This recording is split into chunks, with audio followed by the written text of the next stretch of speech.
pátek ráno. No. Tak to by byl jeden kamion od Agro CS. Mě to nedá. Já myslím, že ti, co z vás jste z oboru, tak je vám to úplně jasný v tuhle chvíli. Pro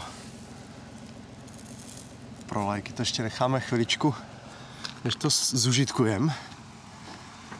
Nicméně tak to je jeden kamion substrátu a Agro CS se rozhodlo, že nás zavalí, když jsme zahájili spolupráci. A tady máme druhé auto z Agro CS a toho taky musím jít zpracovat.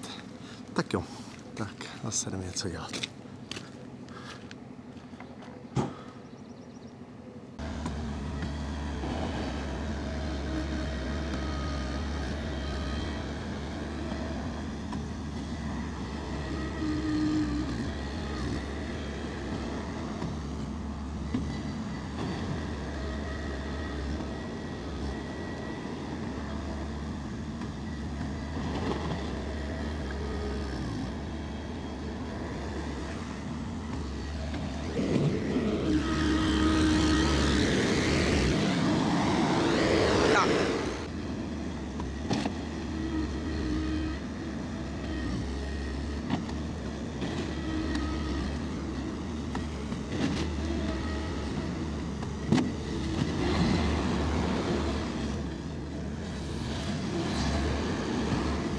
Pokud se chystáte dělat zelenou střechu, pak dejte odebírat a neutečou vám žádné další zajímavosti z našeho kanálu. Mějte se krásně, David.